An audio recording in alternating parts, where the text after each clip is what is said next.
ये तो मैं मान सकता हूँ कि एक अश्लील गाना जो है वो एक आदमी ने लिखा, एक आदमी ने उसकी म्यूज़िक दी, एक आदमी ने उसे अपनी फ़िल्म में पिक्चराइज़ किया, एक आदमी ने उसे फ़िल्म में गाया। ये मिला के 6-7 आदमी हुए।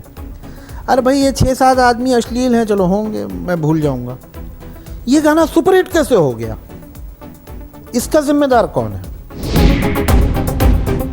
कमर्शियल सिनेमा, हिंदुस्तानी कमर्शियल सिनेमा में आप देखेंगे कि अलग अलग वक्तों में अलग अलग तरह के विलन्स आए हैं। जैसे आपने कहा कि आजकल पॉलिटिशियन और पुलिस ऑफिसर विलन दिखाए जाते हैं, तो मुझे दुख है इस बात का कि ऐसे हालात हैं कि अब विलन ऐसे हो गए हैं।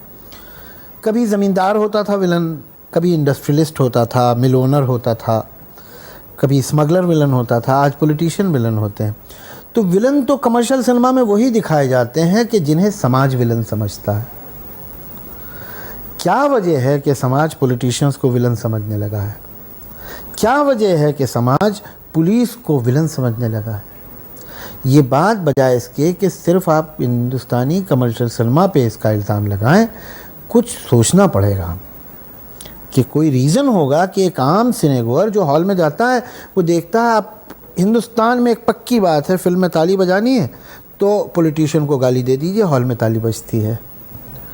क्यों? ये सोचने वाली बात एक।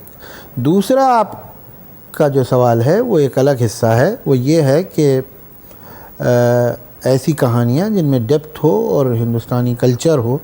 हिंदुस्तानी कल्चर क्या है ये भी एक सवाल है। हिंदुस्तानी कल्चर, जैसे आप रीजनल फिल्म देखती हैं उनमें कल्चर मिल जाता है। रीजनल फिल्म्स में केरला की आप पिक्चर देखेंगे उसमें मलयाली कल्चर मिलेगा। आप अगर बंगाली पिक्चर देखेंगे उसमें बंगाली कल्चर मिलेगा। आप अगर एक कन्नड़ पिक्चर देखेंगे उसमें कन्नड़ कल्चर मिलेगा। लेकिन हिंदी पिक्चर हम जब बनाते हैं तो प्रॉब्लम ये है कि हमें हर रीजन को दिखाना होता है। लिहाजा हम किसी एक पर्टिकुलर रीजन के कल्चर में अगर पूरी तरह कहानी को गाड़ देंगे तो दूसरे रीजन में वर्क नहीं करेगी। तो इसलिए वो एक ओपन ऑप्शन सा रहता है, खुली खुली सी रहती है, उसमें कमिटमेंट नहीं होता बहुत ज़्यादा। और सच बात यह है कि हिंदी सिनेमा हिंदुस्तानी कल्चर डेवलप कर रहा है।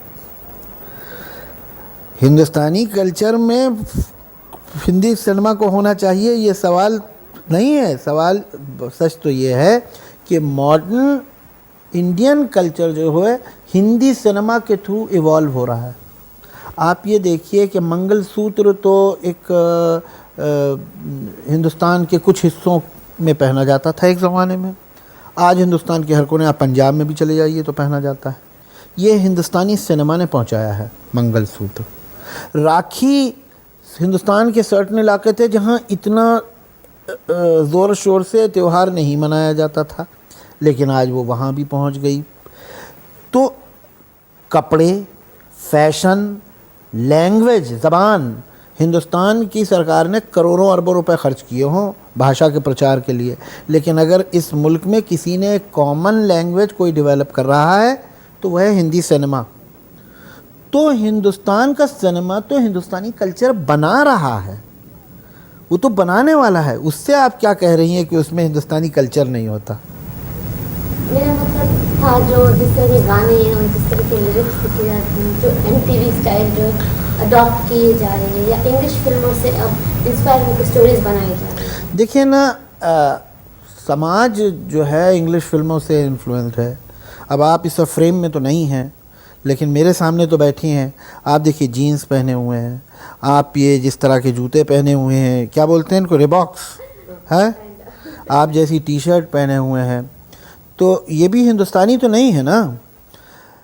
तो हमारे समाज पे असर है वेस्टर्नाइजेशन का, तो फिल्म में भी आपको दिखाई देगा। अब आप कहें कि आप तो यही कपड़े पहने और फिल्म की हीरोइन 9 गज की साड़ी पहने रहे, तो ये पॉसिबल नहीं है, ऐसा हो नहीं सकता। तो क्योंकि समाज पे असर है इसलिए वो फिल्मों में भी दिखाई देता है।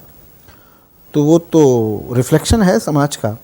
अगर समाज में नहीं हो तो फिल्म में भी नहीं दिखाई देगा। जहाँ तक बचा अश्लील गानों का, तो मैं तो उनके बिल्कुल ख़िलाफ़ हूँ।